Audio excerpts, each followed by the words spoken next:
Genesis 43. Now the famine was still severe in the land. So when Jacob's sons had eaten all the grain they had brought from Egypt, their father said to them, "Go back and buy us a little more food." But Judah replied, "The man solemnly warned us, 'You will not see my face again unless your brother is with you.' If you will send our brother with us, we will go down and buy food for you. But if you will not send him, we will not go. For the man told us, 'You will not see my face again unless your brother is with you.'" "Why did you bring this trouble upon me?" Israel asked. "Why did you tell the man you had another brother?" They replied, "The man questioned us in detail about ourselves and our family. 'Is your father still alive? Do you have another brother?'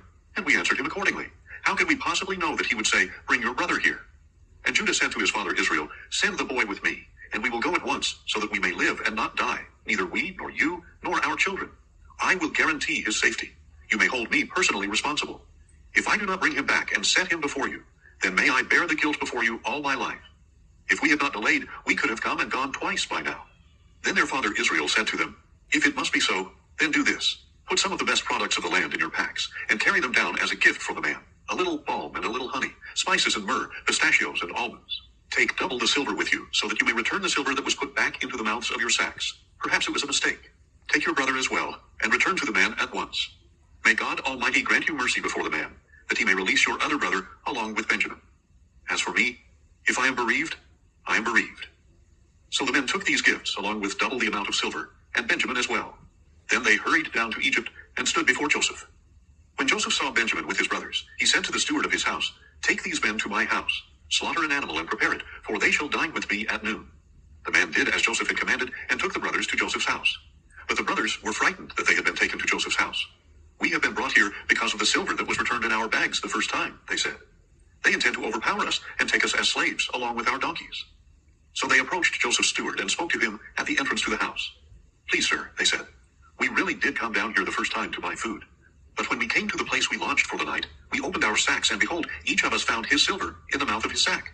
It was the full amount of our silver, and we have brought it back with us. We have brought additional silver with us to buy food.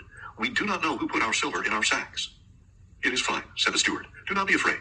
Your God, the God of your father, gave you the treasure that was in your sacks. I received your silver." Then he brought Simeon out to them. And the steward took the men into Joseph's house, gave them water to wash their feet, and provided food for their donkeys. Since the brothers had been told that they were going to eat a meal there, they prepared their gift for Joseph's arrival at noon. When Joseph came home, they presented him with the gifts they had brought, and they bowed to the ground before him. He asked if they were well, and then he asked, "How is your elderly father you told me about? Is he still alive?" "Your servant our father is well," they answered. "He is still alive." And they bowed down to honor him. When Joseph looked up and saw his brother Benjamin, his own mother's son, he asked, "Is this your youngest brother, the one you told me about?" Then he declared, "May God be gracious to you, my son." Joseph hurried out because he was moved to tears for his brother, and he went to a private room to weep. Then he washed his face and came back out. Regaining his composure, he said, "Serve the meal." They separately served Joseph, his brothers, and the Egyptians. They ate separately because the Egyptians would not eat with the Hebrews, since that was detestable to them. They were seated before Joseph in order by age, from the firstborn to the youngest, and the men looked at one another in astonishment. When the portions were served to them from Joseph's table, Benjamin's portion was 5 times larger than any of the others. So they feasted and drank freely with Joseph.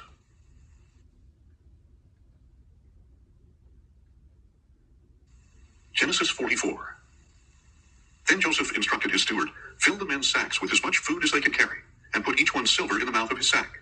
Put my cup, the silver one, in the mouth of the youngest one's sack, along with the silver for his grain." So the steward did as Joseph had instructed. At daybreak, the men were sent on their way with their donkeys. They had not gone far from the city when Joseph told his steward, "Pursue the men at once, and when you overtake them, ask, 'Why have you repaid good with evil? Is this not the cup my master drinks from and uses for divination? What you have done is wicked.'" When the steward overtook them, he relayed these words to them. "Why does my lord say these things?" they asked.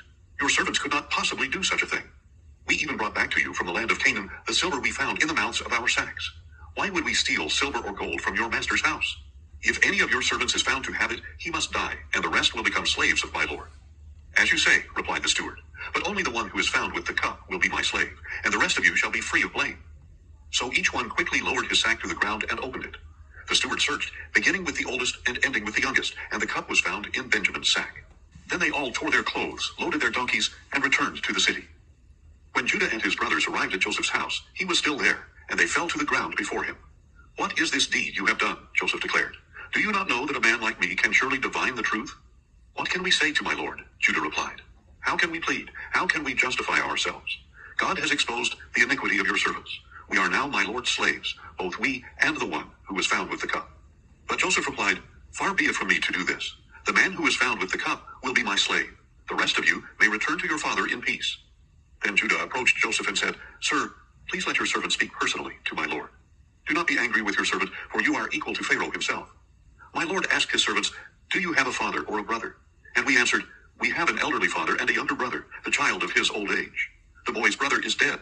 He is the only one of his mother's sons left, and his father loves him. Then you told your servants, Bring him down to me so that I can see him for myself.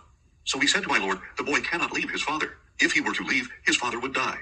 But you said to your servants, Unless your younger brother comes down with you, you will not see my face again. Now when we returned to your servant my father, we relayed your words to him. Then our father said, Go back and buy us some food. But we answered, We cannot go down there unless our younger brother goes with us. So if our younger brother is not with us, we cannot see the man. And your servant my father said to us, You know that my wife bore me 2 sons. When one of them was gone, I said, Surely he has been torn to pieces, and I have not seen him since. Now if you also take this one from me, and harm comes to him, you will bring my gray hair down to Sheol in sorrow. So if the boy is not with us when I return to your servant, and if my father, whose life is wrapped up in the boy's life, sees that the boy is not with us, he will die. Then your servants will have brought the gray hair of your servant our father down to Sheol in sorrow. Indeed, your servant guaranteed the boy's safety to my father, saying, If I do not return him to you, I will bear the guilt before you, my father, all my life. Now please, let your servant stay here as my lord's slave in place of the boy. Let him return with his brothers. For how can I go back to my father without the boy? I could not bear to see the misery that would overwhelm him. Genesis 45. Then Joseph could no longer control himself before all his attendants, and he cried out, Send everyone away from me. So none of them were with Joseph when he made himself known to his brothers. But he wept so loudly that the Egyptians heard him, and Pharaoh's household soon heard of it. Joseph said to his brothers, I am Joseph. Is my father still alive? But they were unable to answer him because they were terrified in his presence. Then Joseph said to his brothers, Please, come near me. And they did so. I am Joseph, your brother, he said, the one you sold into Egypt. And now do not be distressed or angry with yourselves that you sold me into this place, because it was to save lives that God sent me before you. For the famine has covered the land these 2 years, and there will be 5 more years without plowing or harvesting. God sent me before you to preserve you as a remnant on the earth, and to save your lives by a great deliverance. Therefore it was not you who sent me here, but God, who has made me a father to Pharaoh, lord of all his household, and ruler over all the land of Egypt. Now return quickly to my father and tell him, This is what your son Joseph says. God has made me lord of all Egypt. Come down to me without delay. You shall settle in the land of Goshen and be near me, you and your children and grandchildren, your flocks and herds, and everything you own. And there I will provide for you, because there will be 5 more years of famine. Otherwise, you and your household and everything you own will come to destitution. Behold, you and my brother Benjamin can see that I, Joseph, am the one speaking with you. Tell my father about all my splendor in Egypt and everything you have seen, and bring my father down here quickly. Then Joseph threw his arms around his brother Benjamin and wept, and Benjamin wept as they embraced. Joseph kissed each of his brothers as he wept over them, and afterward his brothers talked with him. When the news reached Pharaoh's house that Joseph's brothers had come, Pharaoh and his servants were pleased. Pharaoh said to Joseph, Tell your brothers, do as follows. Load your animals and return to the land of Canaan. Then bring your father and your families and return to me. I will give you the best of the land of Egypt, and you shall eat from the fat of the land. You are also directed to tell them, Take wagons from the land of Egypt for your young children and your wives, and bring your father, and come back.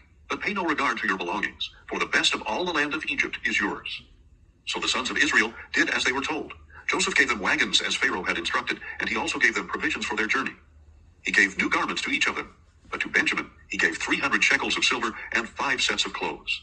And he sent to his father the following: 10 donkeys loaded with the best of Egypt, and 10 female donkeys loaded with grain and bread and provisions for his father's journey. Then Joseph sent his brothers on their way, and as they were leaving he said to them, Do not quarrel on the way. So the brothers went up out of Egypt and came to their father Jacob in the land of Canaan. Joseph is still alive, they said, and he is ruler over all the land of Egypt. But Jacob was stunned, for he did not believe them. However, when they relayed all that Joseph had told them, and when he saw the wagons that Joseph had sent to carry him back, the spirit of their father Jacob was revived. Enough, declared Israel. My son Joseph is still alive. I will go to see him before I die.